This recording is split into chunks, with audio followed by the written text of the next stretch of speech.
स्वागत आहे तुमचं पुन्हा एकदा बाईट्स विथ प्रणू चॅनलमध्ये। आणि आज आपण आलेलो आहोत कोथरूडमधल्या दहानुकर कॉलनी इथे असलेल्या ह्या बाळासाहेब ठाकरे उद्यानला। आता सगळ्यात महत्त्वाचं म्हणजे ह्या उद्यानात येण्यासाठी कोणत्याही प्रकारची एंट्री फी नाही आहे किंवा कोणत्याही प्रकारचं पार्किंग फी तुम्हाला द्यावी लागत नाही। इथे एंट्री अगदी फ्री आहे। तर आपण आलोय पुण्यातल्या म्युझिकल गार्डनला। आता हे गार्डन कसं आहे ना ते एक्सप्लोर करूयात। आता ह्या गार्डनला ना म्युझिकल गार्डन सुद्धा म्हणतात, कारण या गार्डनमध्ये तुम्हाला कलेशी संबंधित काही वस्तू पाहायला मिळतील।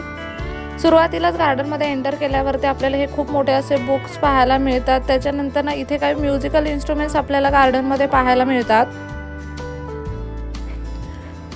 अगदी भरपूर मोठा असा जॉगिंग ट्रॅक त्यांनी इथे चालण्यासाठी बनवलेला आहे।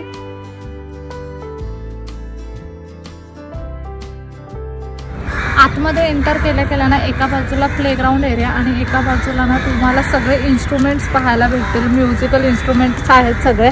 ॲक्च्युली ना म्युझिकचं गार्डन आहे असं तुम्ही म्हणू शकता। माझ्या आजूबाजूला तुम्ही पाहू शकता सगळे म्युझिकल इन्स्ट्रुमेंट जेवढे म्युझिकसाठी यूज होतात ना तेवढे सगळे आज आपल्याला पाहायला भेटणार आहे तिथे। इथे ना मध्ये मध्ये त्यांनी अशी सिटिंग स्पेस पण केले जिथे तुम्ही मस्त असं बसू शकता। आणि ना ते सगळं मस्त असं वुडनमध्ये बनवलं आहे त्यांनी। खूप निवांत आहे इथे बसण्यासाठी। मुलं जर खेळून दमली वगैरे ना तर तुम्ही इथे आराम करू शकता। भरपूर मोठा असा चिल्ड्रन प्लेग्राऊंड एरिया बनवलेला आहे त्यांनी, त्याच्यामुळे मुलं अगदी आनंदात इथे खेळू शकतात। ॲक्च्युली ना पुण्यातल्या कोथरूडमध्ये हे गार्डन आहे आणि सिरियसली मी संध्याकाळच्या वेळी इथे आले। पुण्यात राहून सुद्धा ना मी पहिल्यांदाच ह्या गार्डनला येते। मला माहीत नव्हतं की पुण्यात इतकं सुंदर असं हे म्युझिकल गार्डन आहे। इतकं शांत, इथे तुम्ही तुमच्या मुलांना खेळायला येऊ शकता घेऊन। आणि ना खूप मोठं असं गार्डन आहे। बघताना बाहेरून तुम्हाला असं वाटेल की छोटं गार्डन आहे, पण नाही, खूप मोठं गार्डन आहे। इथे ना पार्किंगची व्यवस्था खूप छान आहे। म्हणजे ना तुम्ही तुमच्या 2 व्हीलर 4 व्हीलर अगदी इझिली पार्क करू शकता। आणि सगळ्यात इम्पॉर्टंट म्हणजे इथे कोणती एंट्री फी सुद्धा नाही आहे।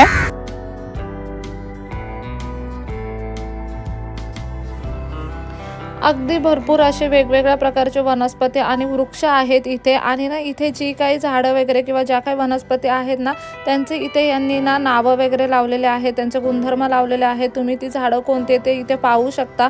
नसेल एखाद्या झाडाचं नाव समजलं तर इथे अशा पद्धतीने बोर्ड आहे, जे बोर्ड बघून तुम्हाला कळेल की हे झाड कोणतं आहे। बरीच वेगवेगळ्या प्रकारची झाडं इथे आहेत आणि ना अतिशय इन्फॉर्मेटिव्ह असं हे गार्डन आहे असं सुद्धा तुम्ही म्हणू शकता। कारण इथे आल्यावरती तुम्हाला बऱ्याच झाडांची माहिती मिळेल आणि खूप वेगवेगळ्या प्रकारची झाडं पाहायला मिळतील। खूप मोठ्या प्रमाणात इथे झाडं आहेत आणि सगळ्यात महत्त्वाचं म्हणजे ना वॉकिंगसाठी सुद्धा भरपूर मोठा स्पेस आहे। बघताना गार्डन छोटं वाटतं, पण आतमध्ये आपण एंटर केलं ना की चालण्यासाठी बराच मोठा स्पेस आहे। आणि आजूबाजूला पूर्ण झाडं लावली त्यांनी वेगवेगळ्या प्रकारची, त्याच्यामुळे ना मजा येते चालायला सुद्धा।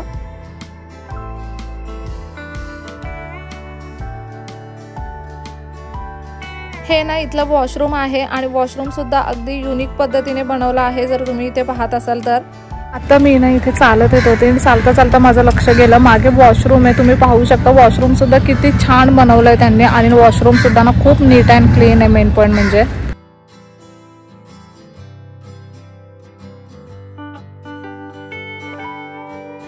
इथे ना बसण्यासाठी त्यांनी ठिकठिकाणी स्पेस बनवले आहेत। संध्याकाळी इथली आजूबाजूची राहणारी जी म्हातारी कोतारी लोक आहेत ना ती येतात इथे, मस्त बसतात, छान अशा गप्पा मारतात। संध्याकाळचा माहोल इथला एकदम छान आणि आनंददायी असतो।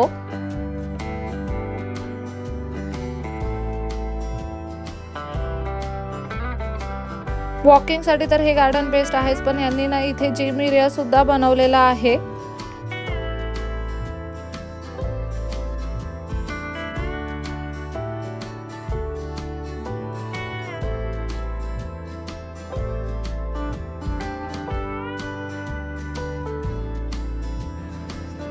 संध्याकाळच्या वेळेला ह्या गार्डनमध्ये प्रचंड अशा प्रमाणामध्ये पक्ष्यांचा किलबिलाट असतो, त्याच्यामुळे ना खूप गोंधळ असतो इथे पक्ष्यांचा। आणि त्याचबरोबर ना पक्ष्यांनी ठिकठिकाणी विष्ठा करून ठेवल्यात, त्याच्यामुळे ती एक स्वच्छता यांनी इथे करायला हवी होती, पण ती इथे नाही आहे।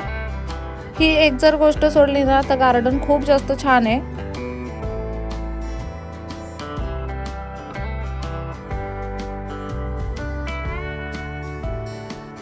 इथे ना साहित्य संगीत कट्टा म्हणून सुद्धा यांनी हा एक सेक्शन बनवलेला आहे।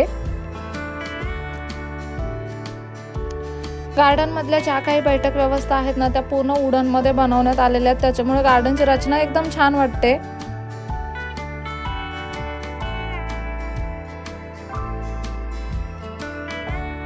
आता ना मी ह्या गार्डनमध्ये थोडीशी बसली आहे। खरंच खूप छान गार्डन आहे, म्हणजे ॲक्च्युली इथे कोणतेही एंट्री फी नाही आहे किंवा इथे ना तुम्हाला पार्किंग तिकीटसुद्धा नाही आहे, त्याच्यामुळे ना मेंटेनन्स थोडं कमी, मेंटेनन्स कशाबद्दलचं कमी तर इथे खूप पक्षी वगैरे येतात, त्यांनी ना पक्ष्यांनी इथे थोडीफार घाण करून ठेवले। बाकी त्या व्यतिरिक्त गार्डन खूप जास्त छान आहे आणि खूप शांत आहे। मेन पॉईंट म्हणजे संध्याकाळच्या वॉकसाठी किंवा मॉर्निंग वॉकसाठी ना इथे बरीच लोक येतात आणि गार्डनमध्ये ना खूप छान छान असे इन्स्ट्रुमेंट त्यांनी लावलेत। जिम सेक्शन भरपूर मोठं बनवलं आहे जेणेकरून सगळे एकत्रितपणे जिम करू शकतील आणि ना सगळ्यात इम्पॉर्टंट म्हणजे मुलांसाठी प्ले एरिया आहे, त्याच्यामुळे तुम्ही तुमच्या मुलांना वगैरे घेऊन इथे येऊ शकता। थोडंसं वेगळं गार्डन दाखवायचं असेल, पुण्यातल्या पुण्यात असाल आणि तुम्हाला जर अजून हे प्लेस माहीत नसेल ना तर तुम्ही डेफिनेटली इथे व्हिजिट करू शकता। छान प्लेस आहे, 1-2 तासामध्ये अगदी निवांत पद्धतीने तुमचं हे प्लेस फिरून होईल आणि मस्त वाटतं इथे ॲक्च्युली।